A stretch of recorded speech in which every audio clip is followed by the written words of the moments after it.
Les amis, bonjour, je suis ravi de vous retrouver aujourd'hui pour cette nouvelle vidéo où je vais vous parler d'un sujet à nouveau lié à la conscience, notamment dans une fonction bien précise, qui est la fonction de manager. Alors vous savez qu'aujourd'hui, les attentes en termes de management ont énormément et considérablement évolué, c'est-à-dire que les gens aujourd'hui sur le marché du travail, dans les entreprises, attendent des choses très différentes dans l'aspect managérial par rapport à ce qui se faisait et ce qui se fait encore énormément dans les entreprises.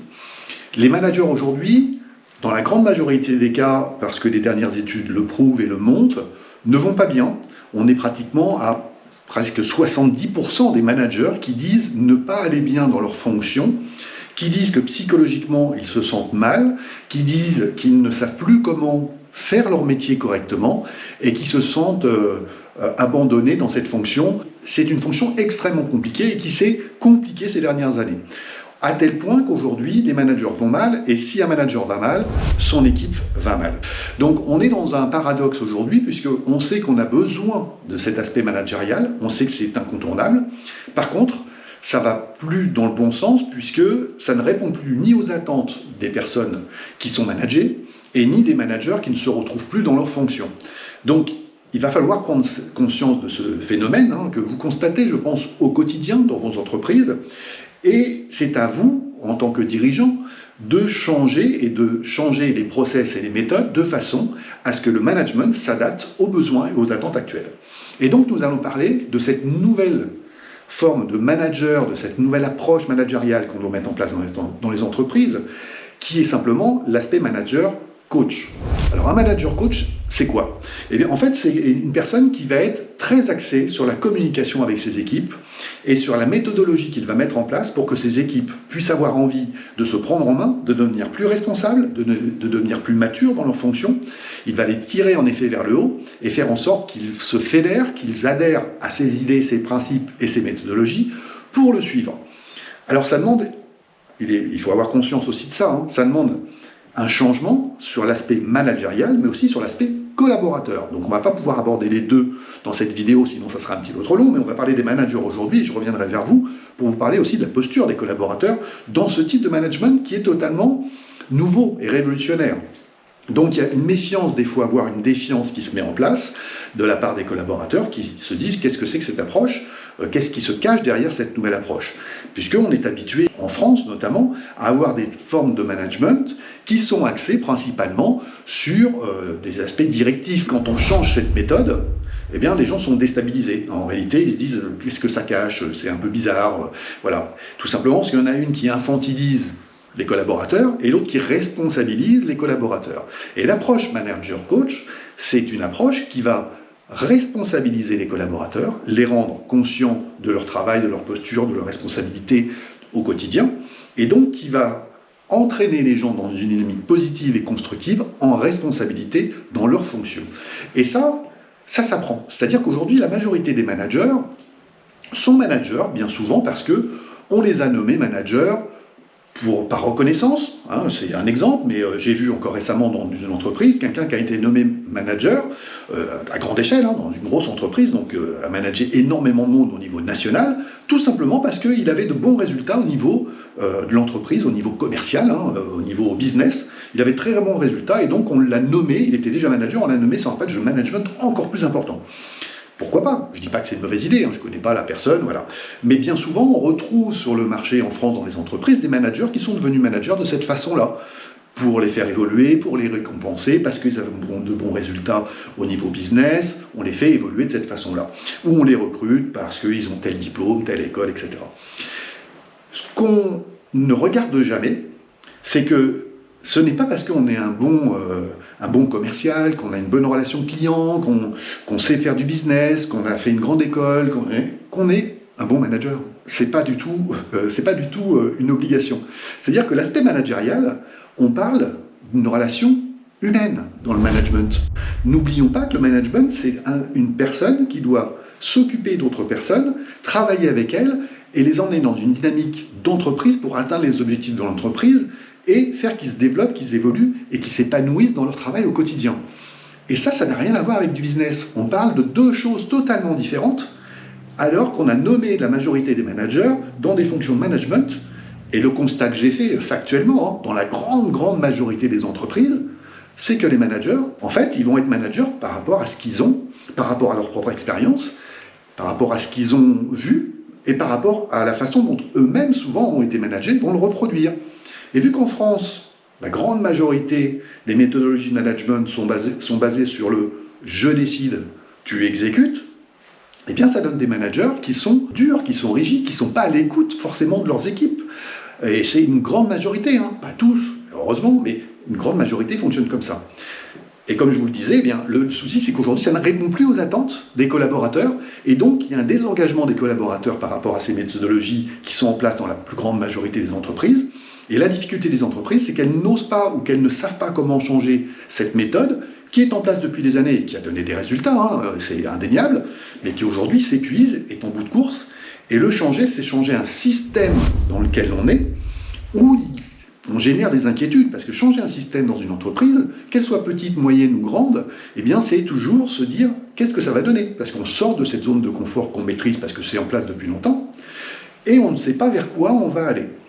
Alors, je vous rassure sur ces sujets-là, il est normal d'avoir ces inquiétudes, de se poser ces questions, c'est même simple de se les poser, parce que on parle d'entreprise, donc il y a une rentabilité derrière et une responsabilité aussi vis-à-vis de ses employés pour que les choses fonctionnent. Mais ces méthodologies de manager-coach fonctionnent parfaitement bien, mais elles fonctionnent d'une autre façon. On est beaucoup plus sur l'accompagnement des collaborateurs. Pour ce faire, il y a des conditions. C'est-à-dire qu'un manager-coach, c'est pas un manager, comme je vous l'ai dit tout à l'heure. Donc ça s'apprend. C'est pas quelque chose d'inné. Et tout le monde ne peut pas être manager-coach. Même si on est un bon manager ancienne version, directif et plutôt je décide et tu exécutes, eh bien on ne sera pas forcément un bon manager-coach. Donc il faut des managers-coach aujourd'hui pour faire en sorte que tout le monde et cette dynamique se mette en place. Pour être un bon manager-coach, il faut aussi avoir du temps. Il faut avoir du temps, parce que ça prend du temps, puisque on va en fait passer plus de temps à s'occuper de nos collaborateurs.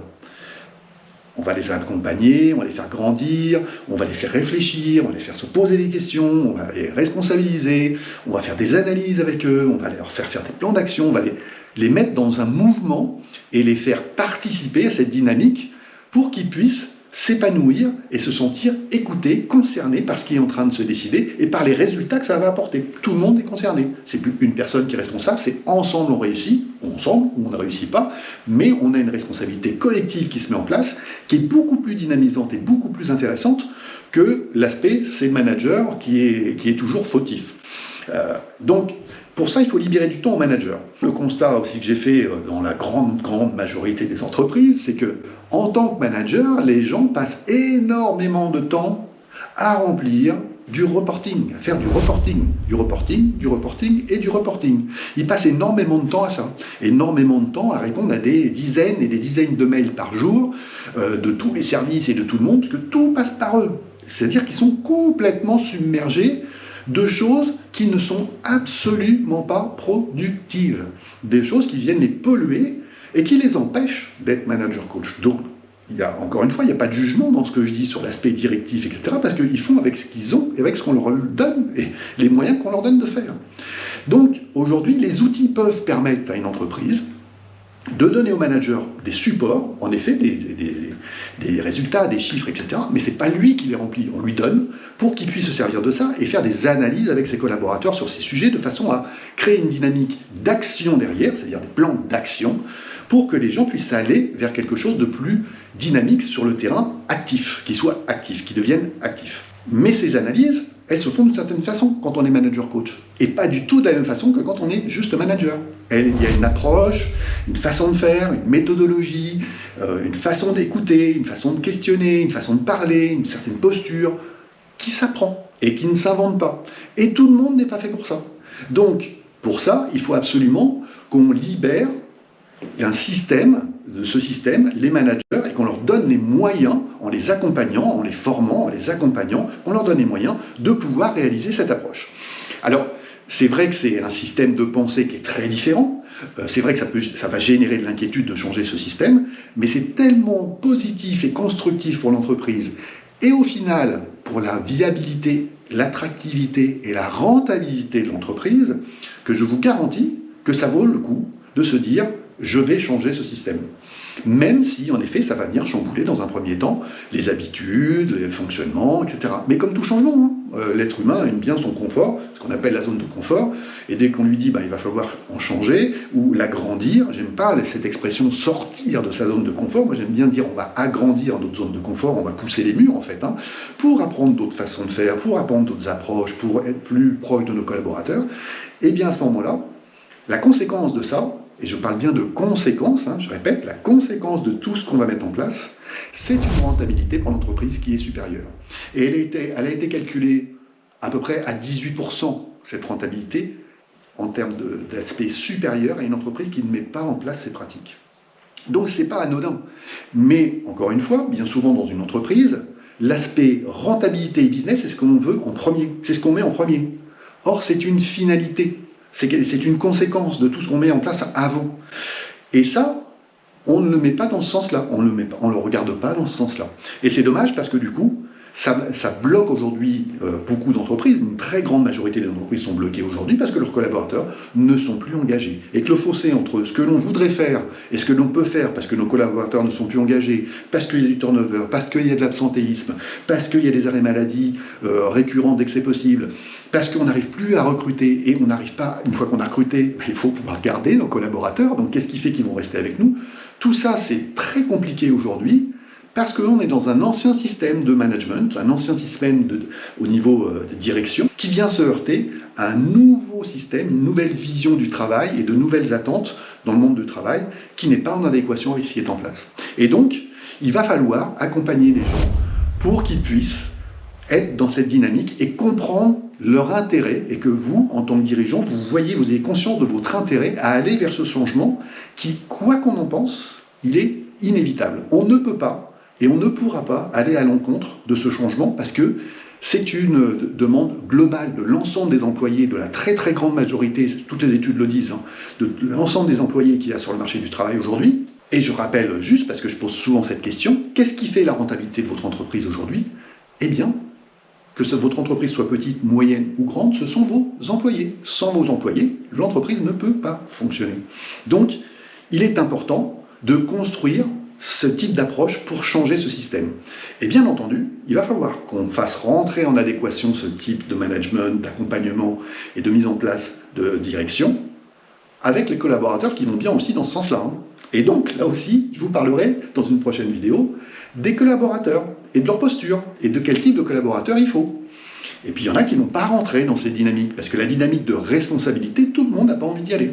Donc, on va travailler aussi les choses de façon à ce que les collaborateurs collent à l'image de l'entreprise et à ce qu'on recherche en termes de savoir-être, qui est le grand mot aujourd'hui dans toutes les entreprises, mais on ne sait pas comment l'aborder, ce sujet. Le message que je veux vraiment vous faire passer, c'est que ce système de manager-coach, c'est d'actualité, c'est aujourd'hui, et ça va être valable depuis déjà un moment, ça commence à être une forte demande, et ça va ne faire que s'amplifier dans l'avenir, ça va être extrêmement, extrêmement important pour les entreprises d'être dans cette dynamique. Et un manager-coach, et une direction d'entreprise qui travaille dans ce sens-là, c'est des remises en question d'abord de soi. C'est-à-dire c'est un travail sur soi pour changer son point de vue, changer ses méthodologies, répondre à ses inquiétudes et ses peurs qui sont normales de changement et de transition et de transformation, et puis ensuite oser franchir le pas et se dire je vais y aller parce que je sais que c'est bénéfique et vous allez prendre un plaisir fou à travailler de cette façon-là. Donc moi, ce que je vous propose, c'est qu'on puisse en échanger. Donc il y a des méthodologies extrêmement pointues qui donnent d'excellents résultats et qui sont sur un système de temporalité à 3 niveaux, présent, le plus rapidement possible, on peut mettre les choses en place, puis ensuite à moyen terme et puis à long terme. Et on travaille sur ce temps de façon à ce que l'entreprise puisse se transformer aussi en douceur et tranquillement, sans brutaliser tout le monde. Voilà. Donc, je vous propose de pouvoir en échanger. N'hésitez pas, du coup, à me laisser, comme certains d'entre vous le font, des messages pour qu'on puisse se contacter et parler de ces sujets-là. Et puis, je reviendrai vers vous très rapidement dans une prochaine vidéo pour vous parler justement de la posture des collaborateurs dans ce contexte de direction et de transformation de la gouvernance avec un management qui est axé sur le coaching. Voilà. Je vous souhaite le meilleur, prenez soin de vous et je vous dis à très bientôt.